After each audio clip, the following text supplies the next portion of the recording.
Hi, I'm Dr. Casey Griffiths, and you're listening to Gospel Tangents. It's the best source for Mormon history, science, and theology. I'm Rick Bennett. It seems like few of us work on interfaith councils. I was surprised to find out that Dr. Casey Griffiths, a BYU professor, is working on an interfaith council with other Mormon schismatic groups. So it's going to be a fun conversation. I'm excited to introduce Dr. Casey Griffiths, and he's got a brand new book out called 50 Relics of the Restoration. So it's a fantastic book. It's full color and it's got lots of pictures in it too. So you can think of it as kind of an introductory church history book. So I'm actually going to be giving away a copy of this. Now, I just had a contest about a month ago with Brent Ashworth. So if you're already in my bowl here, you don't need to re-register. I've still got all the entries out. So anyway, if you'd like to enter, go to gospeltangents.com/Casey, that's C-A-S-E-Y, and register to win a copy of 50 Relics of the Restoration. So we're going to get more acquainted with Casey Griffiths and learn more about some schismatic groups. They aren't in this book necessarily, but there's some really cool stuff in this book, so you won't want to miss our conversation. Check it out.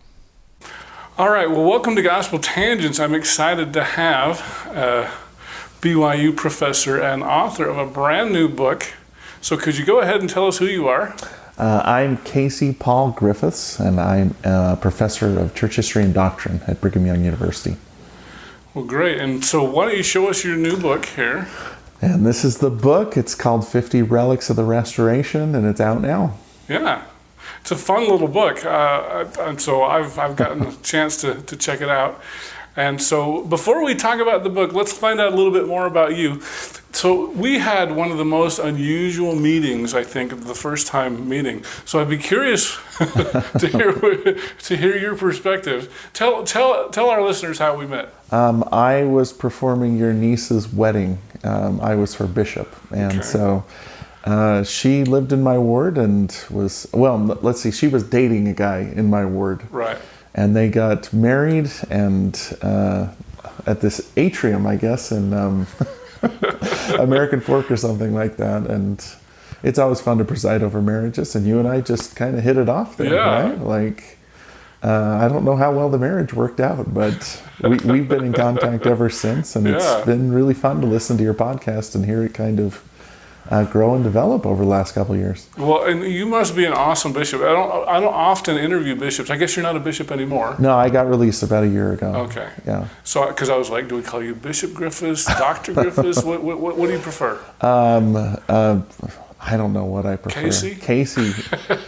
Casey is fine. It still feels like, it felt weird when I was a bishop to be called bishop. And doctor feels really weird. I came up through the seminary and institute system, so my students typically call me Brother Griffiths. But my associates, just Casey's fine. So. Okay.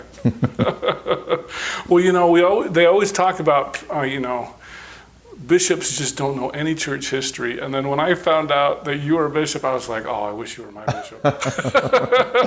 You might have regretted that because we really hit church history hard. Oh, I bet.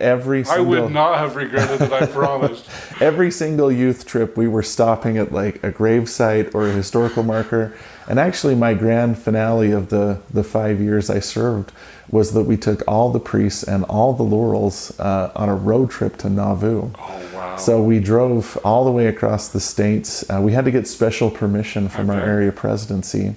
But I'm friends with Locke Mackay, who runs the historical sites for Community of Christ. Right. And so I sort of played it up like, hey, I promised this apostle from Community of Christ that we would visit. You could precipitate an ecclesiastical crisis between the two churches if you don't let us go. So our stake president, our area president gave us permission, and we took about 24 youth out there hitting every site along the way toward the Community of Christ temple. I wish I had known you then. I would have hopped along on that for sure. You know what? It was really, really fun. And I think that more bishops and church leaders should embrace church history.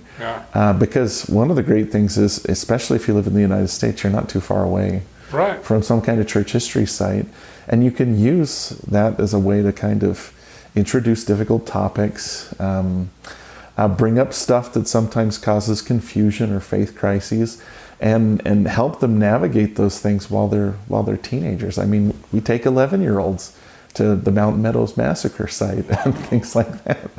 And you just kind of introduce church history as this rich tapestry that has its ups and downs and its lights and darks. And I think that prepares them for when they make the transition into adulthood. And a lot of people have faith issues then. Wow, well, that's interesting. So, yeah, you mentioned Locke Mackay. We've had Locke on the podcast before. Locke's a great man, a good friend. He is a good guy. Also, we talked a couple of weeks ago, and I think you said you were on an interfaith council or something? Yeah, BYU has several interfaith dialogue teams. And I serve on the team that dialogues with Community of Christ and other restoration breakoffs. So typically our dialogues will involve us and a familiar set of people from Community of Christ, including Locke Mackay. Andrew Bolton is usually there too. He's a former apostle. Yeah. But sometimes we'll invite in other groups too, like Daniel Stone has become a really good friend. He's a member of the Church of Jesus Christ. Bickertonite. Right. We found out calling them Bickertonites is kind of as offensive as calling us Brighamites, so we try and keep our terms straight. See, I don't mind being called a Brighamite. I don't mind it either. I think it's kind of fun, to be honest with you. But we also work with, in the Independence area, for instance, there's around 30 plus churches that believe in the Book of Mormon. Right. And we've tried to reach out to the majority of them. I have a really good relationship with the Remnant Church out there. That Fred Larson was the head of until he passed away a little while ago. And a few other groups like the Joint Conference of Restoration Branches and the Conference of Restoration Elders. And there's a whole alphabet soup out there. And they're all great people that believe in the restoration of the Book of Mormon, but in kind of varying in different ways. But I mean, I've been to see the Hendrickites, the Church of the Temple Lot. Yeah. I've even stopped in and visited the Cutlerites, who I think have 8 members right now. Yeah, I think so. The Cutlerites are interesting, though, because they practice the endowment, or a form of the endowment. We got them to show us their baptismal font. Oh, you did? Yeah, they have a baptismal font in their building in Independence that is embedded in the floor of their chapel. And when they lifted it up, it looked like it was a hot tub. Oh, really? That they put in there. We asked them if they'd done baptisms. They said they hadn't done any for a couple of years.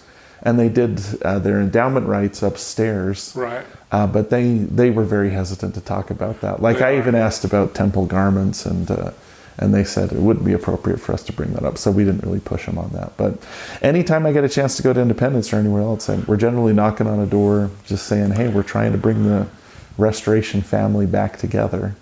And so it's been really, really neat. We've built some good relationships. A couple of years ago at the last World Conference Community of Christ held, we were invited to attend.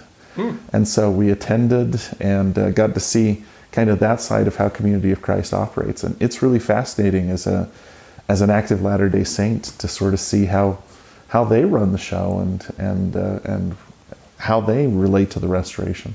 Yeah, it's great. I actually spoke with Virginia from the Cutlerite Church. She lives right across the street. Yeah, she's the one that toured us through their building. Yeah, she gave me a tour too. And I know Mel Johnson, I asked about ceilings and for temple ceilings.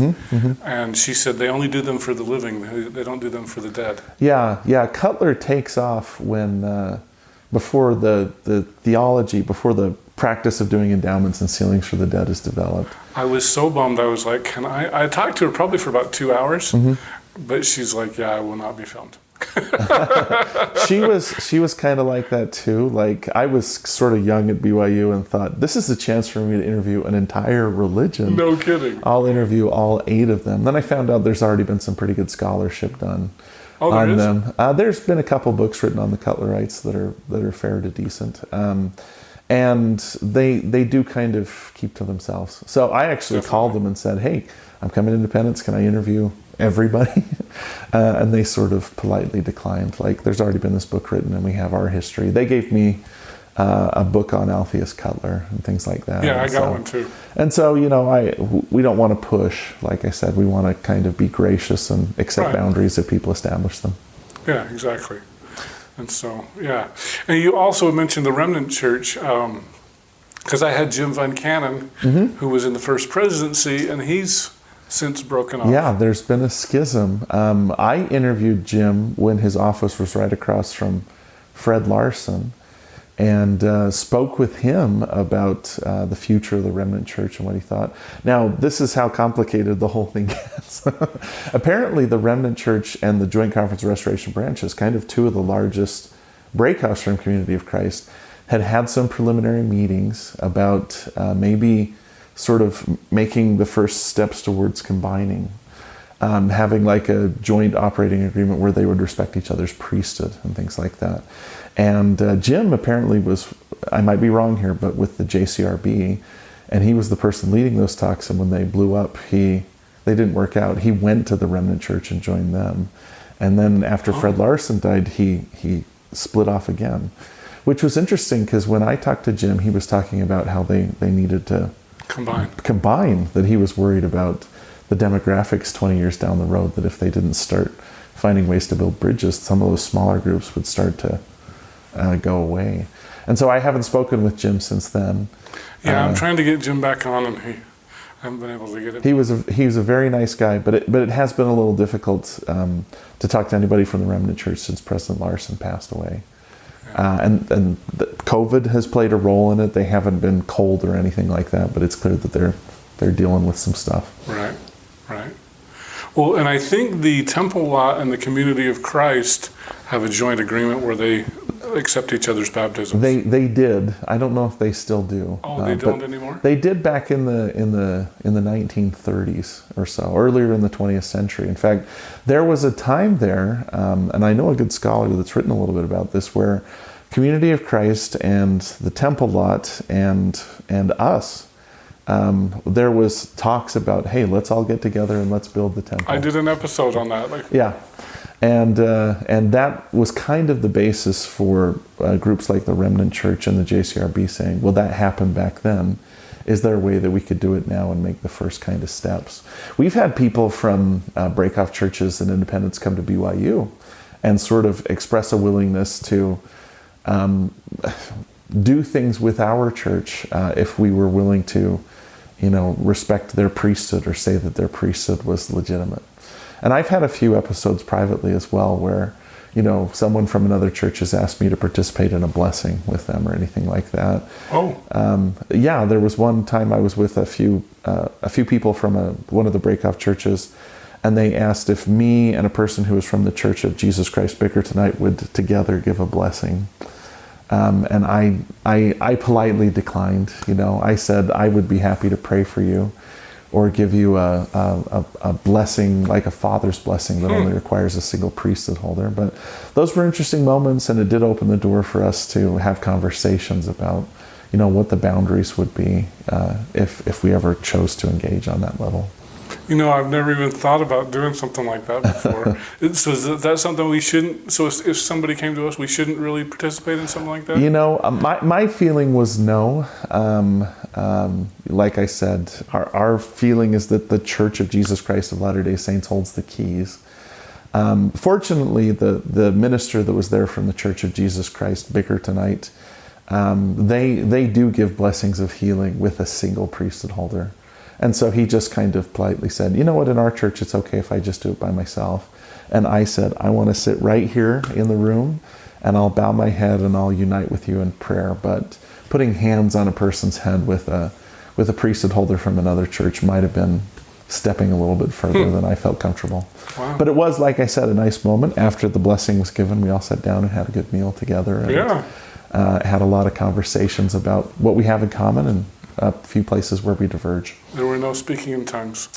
There was no speaking in tongues. We did talk about coffee. Like the big question we always get from restoration groups is, why are you guys so serious about coffee? Like, what's your deal?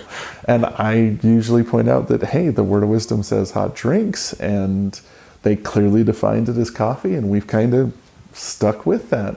Now, it's more complex than that, we didn't really get super serious about tea and coffee, as I understand it, until the 20th century. But at this point, most restoration groups would say we don't use alcohol or tobacco, but coffee and tea aren't really that big a deal. Yeah. So that's a point where we have discussions too. Yeah. That's fun. I just call them my Mormon cousins, and I just love learning about my Mormon cousins. Yeah. Tonalyn Rutherford, who I work with, has a project called the Restoration Cousins, where she just interviews people from different faiths and talks a little bit about them. And that's really a nice congenial way to look at it, is to say, hey, we come from the same family. Different families have different cultures. And then there are times when we have to get real about what our differences are, but we try to always do so with a smile on our face and a polite tone of voice. Yeah. Well, I think that's interesting that you're so involved in that, and because I'm kind of aware of some groups that are trying to reunite some of these groups, and I think there's a meeting every year. Is it in Independence? I think it is. Are you familiar with that? The meeting I've heard of has been held in Boise. And I haven't heard about that the one. Snufferites have been involved in it. They're not trying to combine, are they?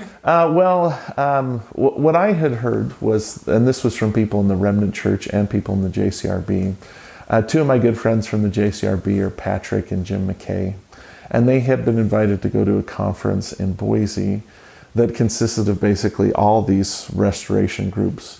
I don't know if the Church of Jesus Christ of Latter-day Saints had a presence there or not, but that was kind of what they were talking about, was that they had come together to try and talk about ways that they could build unity and how these sort of, I don't want to call them splinter groups, but smaller groups, I guess you would say, can find ways to kind of work together. And there's push and pull when it comes to that, you know. People in the Remnant Church are as good a people as I've known, but there's also boundaries too where they have to say, we can't give any further on this. And so a lot of these groups, I think, recognize that as time goes on, they're getting smaller and smaller, and they need to start building bridges, but it's been really, really difficult for them to cross those boundaries that they feel okay doing so. Interesting. I hope you enjoyed our conversation with Dr. Casey Griffiths. In our next conversation, we're going to talk about the characters document. Was that the document that was really given by Martin Harris to Charles Anthon to translate the Book of Mormon? Sometimes an object is legitimate, but it has the wrong provenance. For instance, there's a document in this book called the characters document. Yes. That Community of Christ owns. And the first time I went to visit Community of Christ, which was in the early 2010s, they brought this out and set it down and said, this is the document that Martin Harris took when he visited Samuel Brown and Charles Anthon in New York. And later on we found out that that wasn't true, that document is most likely not the document that Martin Harris took, but it is a legitimate transcription of characters from the plates. Thanks for listening. If you'd like to hear the entire interview uncut, sign up at patreon.com/gospeltangents, and for $5 a month you can hear the entire interview without any interruptions. If you'd like to see the whole video, that's just $8 a month, and you can sign up either at youtube.com/gospeltangents or on our website at gospeltangents.com and click the yellow subscribe button. Or you can go to patreon.com/gospeltangents, and I'll just need to make sure that we're Facebook friends, and I'll add you to our insiders group, and you can see the entire interview uncut. If you'd like to get PDF transcripts of our interviews, those are just $10 a month. And for just $15 a month, I will send you paperback versions of our transcripts as soon as they come out. Or, of course, you can buy them on Amazon as well. Go to Amazon.com and do a search for Gospel Tangents Interview, and you can see all of our transcripts there. Don't forget to sign up for our updates at Facebook.com/GospelTangents. Of course, you can follow us at Gospel Tangents on Twitter. To hear our interviews updated to your podcast player, go to tinyurl.com/GospelTangents, and make sure you give us a 5-star review. And of course, you should show your support for Gospel Tangents with one of these cool t-shirts, like this green one, or light blue, sport gray, royal blue, purple, of course black, beautiful gold, and of course, Utah red. I've probably left out some colors, but if you want to see more, go to gospeltangents.com/shop and you can get one of these. So once again, thanks for listening. Click here to subscribe, here for a transcript, and over here we've got some more of our great videos. Thanks again.